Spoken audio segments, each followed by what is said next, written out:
Hi, everybody, and welcome to the Dr. Psych Mom Show. Today, I'm going to be talking about a topic that was brought up in my Facebook group, and you should join my Facebook group. It's all great people who like to talk about issues like the ones that I discuss. Somebody who joined called it unprofessional.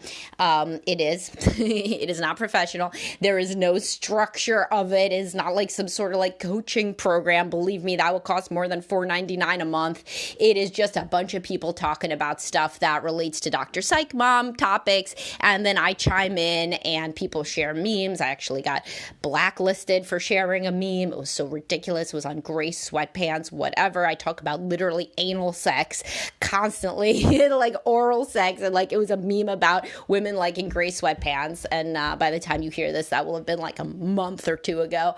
But anyway, it was irritating because it's happening right now. Anyway, the point is you should join the Facebook group if you like talking about these topics. And this one came up, which is if your wife is depressed, or of course it could be your husband being depressed, what is helping them versus what is enabling them? And some people said enabling can only be addiction, and that's not true. So I'll talk about that now, right after I tell you to subscribe, because my next episode, whatever the hell I decide it will be on, will be a subscriber episode. And the most recent one was why your partner isn't going to want to make you happy if you never act happy when they try to make you happy. So anyway, depression. So depression can manifest, and I've discussed this repeatedly, as a whole variety of things that people don't necessarily associate with it, such as anger, irritability, apathy, fatigue, laying around, overeating, oversleeping, crying a lot, being super rejection sensitive. I don't know if I said that one yet. Just a whole range of things, honestly. Eating less, eating more, sleeping less, sleeping more, negativity, cynicism. So there's a whole bunch of things. I talk about them repeatedly. You could just go to the depression section of the Dr. Psych Mom blog. You could sort by category. That's one of the categories. So, and I've also done posts about it.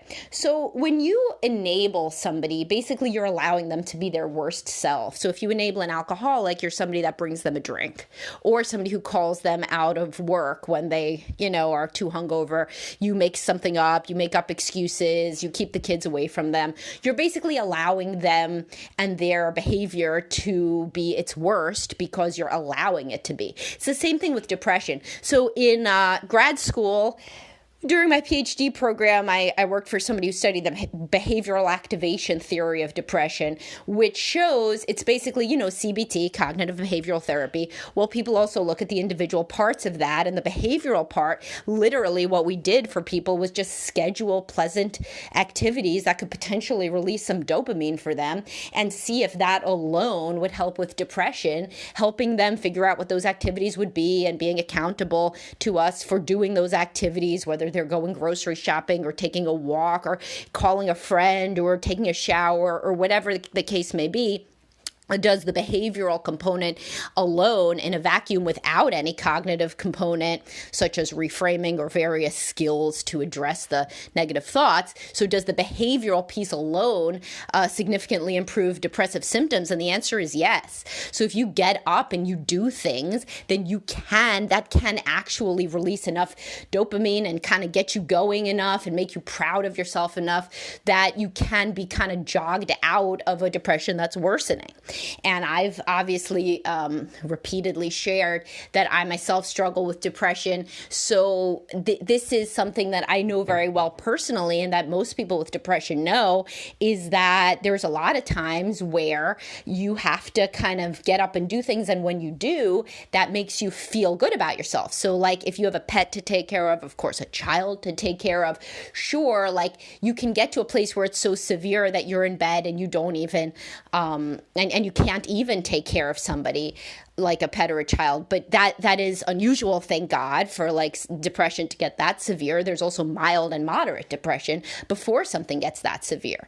So in those cases, most people with depression have at some point at least thought that because they had to do something, it kept them going. Now that in no way says that you shouldn't get treated via therapy, medication, or what have you. There is also, of course, treatment-resistant depression. In up to 30 cases, people don't respond to really much at all. So in those cases, and this is what acceptance and commitment therapy, or ACT, talks about, you have to try to live a valued life even if your mood is not good. Even if you kind of are feeling sad and blank and apathetic, you still can get up and do what is later going to make you proud of yourself that you did.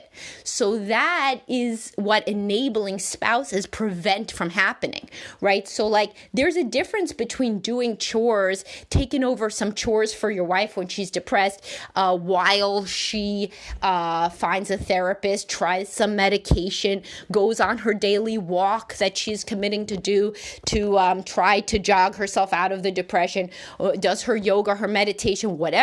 So yeah, sure, take over the chores doing that. But if you're taking over the chores and she's taking that time just to sleep, well, then nothing good is happening. She would probably do better having to get up and do the laundry than if she's allowed to sleep endlessly, because her body wants to sleep endlessly.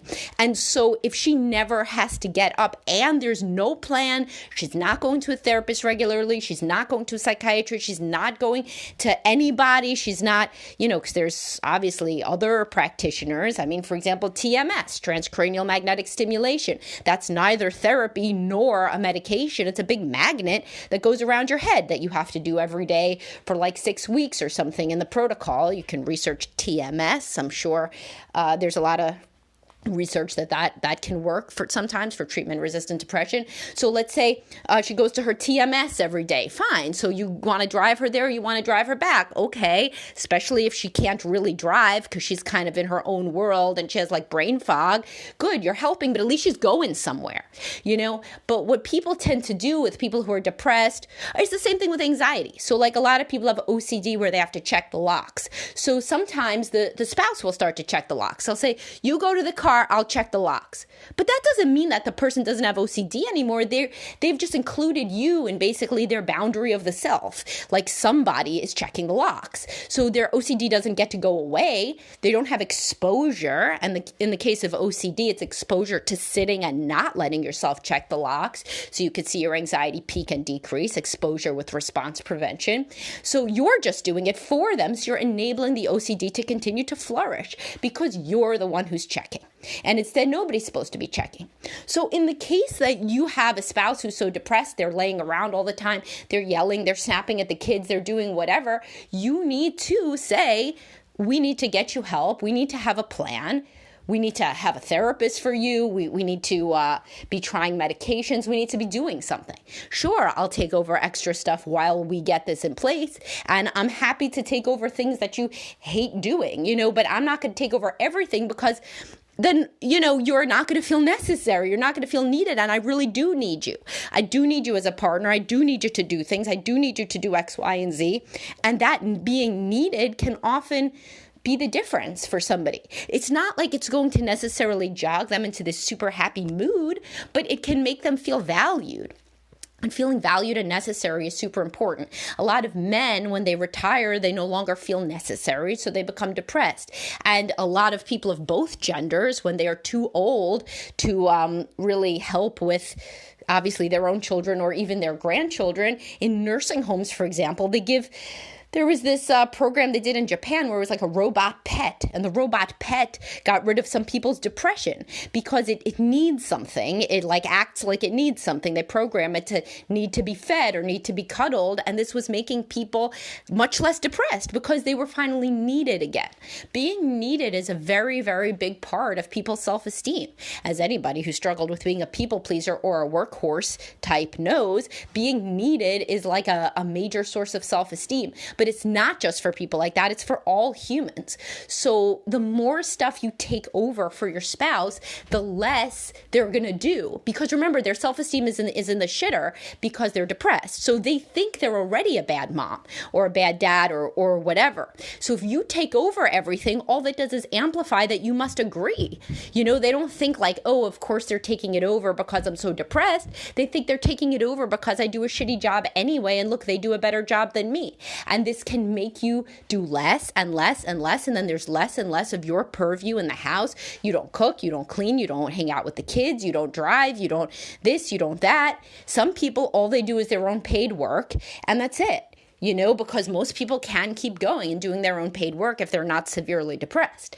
If they are, and then they don't have a job, then they can't do anything. Then they basically feel completely useless. And of course, that's not a good way for a person to feel. So overall, what I'm saying is that you cannot take over everything for your spouse with depression. If you did, let's say that you have a spouse with depression and you take over so much, what if you got sick? Right? What do you think they would be able to rise to the occasion and do? You might want to get sick, you might want to test it out. You might want to, the next time you have a horrible headache or you feel like shit and you get up and persevere anyway because you have to take care of your spouse with depression too, you may want to see what happens if you just say, I can't do it, I got to go back to bed, and see if they can rise to the occasion. Because frequently they can, and they can at least a little bit. And if your standards aren't extraordinarily high for them, because they're not going to function like somebody without depression, then they may be able to get themselves back, kind of at least recognize a part of their identity that they've assumed depression has taken. Although they don't think of it like that. They just think, I'm a piece of shit. I'm useless. I can't do anything. Thank God I have my spouse, because otherwise these kids would be really fucked because I can't really do anything. So that's how depression makes you think, is that you're a worthless piece of shit. Nobody ever wants to think like that. So sometimes people who have never struggled with depression think something like, oh, that person hasn't made in the shade. They're just, laying around and must be nice. Who the hell wants to lay around to feel like a useless nothing? Nobody does. I mean, that's like the worst. It's not like there's anybody in the world besides real sick people with Munchausen's that think, you know what I'd like to do? I like to fake depressed so that my children could think of me like somebody who can't do anything. Everybody could think that I am like a sick, sad, useless person. That's really what I would like to do. No, that's like the worst. When you're sitting on the couch at night and you feel like you can't even move because you're so depressed, you feel like shit. You're like, oh my God, I could be doing so much. What's wrong with me? God, you don't feel like, I've done it again. I've made my spouse do everything while I sit here and scroll on my phone. No, you think, God, I'm so useless. Ugh. It's disgusting. I disgust myself. That's how people with depression think. And that's what your brain is telling you. So if you are somebody who has ever felt cynical about this and thought, I'm doing everything and my spouse might be faking, who wants to fake depression? People like to fake things that make them like better, more active, more impressive, more amazing. Not like less, not like somebody who could do less. This is not anything that maybe like 0.00001% of the world would like to malinger in this way. Everybody else is like, oh my God, if I could snap my fingers and have even the remotest amount of energy, I would. And then, of course, most human beings still function such that if there were a big need, like if your house went on fire, then you would get off the couch because that's an adrenaline jolt. But in the absence of the adrenaline jolt, it's extremely difficult to do anything because your brain is not producing the neurotransmitters that allow you to have any energy. So it feels pretty terrible, and I know that from experience. So if you are ever somebody who thinks that people with depression just feel like they're getting one over, no one does, no, or 99.99999% of the world doesn't, and are begging fate and the universe to have something change such that they would have their usual or their previous amount of energy, drive, happiness, ability to smile, sense of humor, just feel like a person again, right? All right, so if this resonates with you, then you could also go to a couples counselor. If your spouse, let's say, refuses to see a therapist, you could say, okay, well, I can't deal with how things are. We don't really talk. I feel like I don't know how to best support you at this time, so I've made an appointment with a couples counselor. And if you get into couples counseling and the couples counselor sees that your spouse is depressed, they're going to say something about it, and they are going to refer them out. And as a adjunct to your couples counseling. And sometimes that's the best way to make people looking at themselves, or to make them realize they have the option of doing so, is by getting into couples first and then individual. All right, so I hope you found this useful. Please do subscribe, and I'll talk to y'all soon.